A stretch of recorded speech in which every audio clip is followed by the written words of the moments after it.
Playing on a Budget is brought to you by CoolStuffInc.com, the best Magic the Gathering singles and sealed retailer on the internet, GatheringMagic.com, your #1 source for Magic the Gathering news and content, and RogueDeckBuilder.com, my personal channel filled with innovative and entertaining Magic the Gathering rogue brews.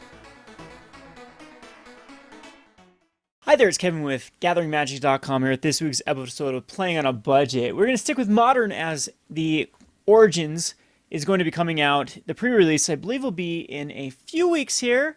I have to check on the actual pre-release date for it, but the set is almost spoiled. Today is the 1st of July, and I think it's kind of pointless to do a standard Playing on a Budget with a bunch of new cards coming into standard pretty soon here. So we're going to stick to Modern, and I found this gem. This was played in the Modern Festival Preliminary, and it went 3-2, and this is a Storm Entity deck, and it is, if you cut the Goblin Guides out of here, you can actually build this for under $100, as the Goblin Guides make up the $131 of this list here.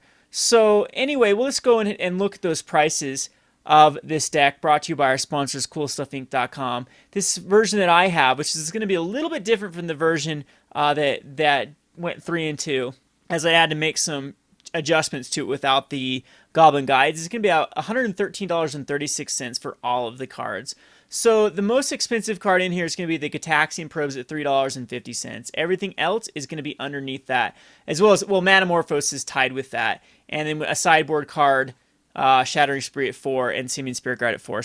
So $4, $5, I guess, is our threshold, and you could easily even replace these Shattering Sprees with Vandal Blast, and I think that that's a perfectly fine addition to or substitution for the Shattering Spree.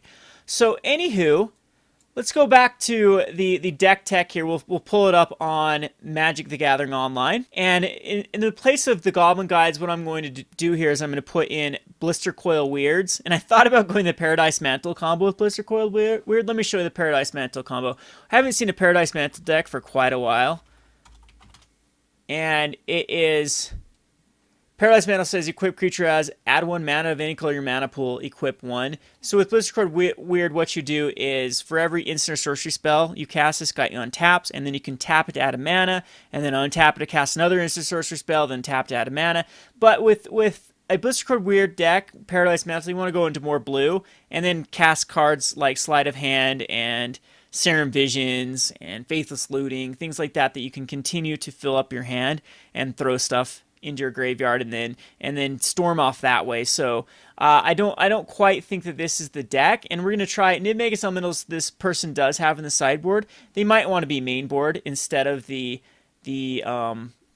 Blistercoil Weird or the Young Pyromancer, which is the other two cards that I thought I'd throw in instead of the Goblin Guides. So I think this deck does want the Young Pyromancers because they have great synergy with the Goblin Bushwacker.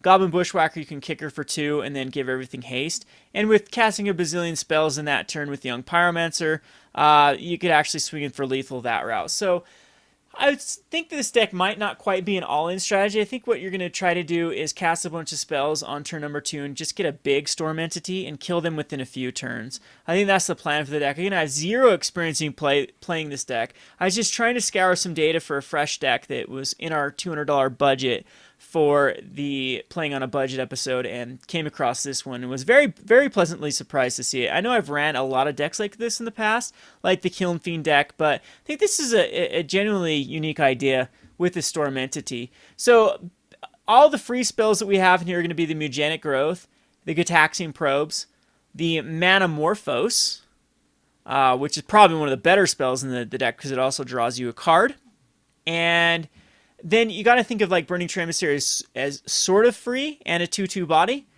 And then we have Simian Spirit Guides to help us ramp. And if you have to cast them, you cast them.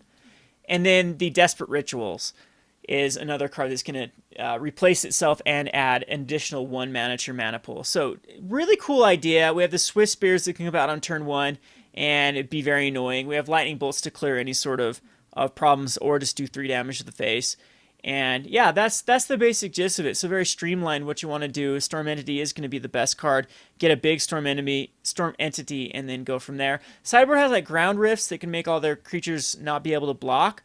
I'm thinking that maybe Temur Battle Rage might be a little bit better. I have included in this version just a 1 of Assault Strobe, as Assault Strobe's only 1 mana, and it's not quite like the 2 mana versus 1 mana is huge in this deck. That's the difference between casting another additional spell. But the thing with Assault Strobe is you're gonna have to cast it after the Storm Entity. So Assault Strobe's really in here for the Swiftspear, and I don't even know if it wants to be in here. I'm thinking that if you want to make more of an expensive version, a Target's Command wouldn't be too bad in this deck, as you can easily cast it off a Burning-Tree Emissary or a Manamorphose, and it would give your creatures +1/+1, all of your creatures. And in this deck with Young Pyromancer, it'd make Young Pyromancer a lot more lethal. So that's also a Dynacharge would be another option. But it's something you could mess around with if you're not quite on a budget. Sideboard, I think that they do morph into, there's 3 versions of 2 different cards. That one wants to swarm, and another one, Nivmagus Elemental, reminds me a lot of Storm Entity, because then instead of resolving the spells, you counter them. But some of these spells you don't want to counter. I'm sure you don't want to counter the draw in Manamorphose, the Desperate Ritual, the mana producing, you don't want to counter. So I think that's when Nivmagus Elemental is in the sideboard, because it's not quite worth exiling all of them away. But it kind of even does work with Storm Entity, though. If you have a Nivmagus Elemental out and you just need to cast the spells, you don't actually need to draw. Like, you can do the math here, and your opponent's tapped out, for example, has no blockers, and then your Gitaxian Probes can actually, you can count on them doing 3 damage, because they're going to put 2 counters on the Nivmagus Elemental and a +1/+1 counter on the Storm Entity. So if all is going well, you can turn these Mutagenic Growths and Gitaxian Probes and just basically 3 damage spells. So let's just go. Let me talk about budget really quick, because it's one of the things we get the most comments on playing on a budget, is people arguing that $200 is not a budget. Well, I've got the latest Modern Festival Preliminary, which, look, I did go 4-1. You saw that on Tuesday, my replays of it, and $359 is actually the second lowest 4-1 or 5-0 finish. This Living End was $3.29, but $3.59 was budget compared to the rest of these decks. When you have Jund decks approaching $2,000, and Grixis Twins approaching $1,300, and like even this Blue-White Control at over $1,000 a piece, $200 is a fifth of the $1,000 and a tenth of like the Jund.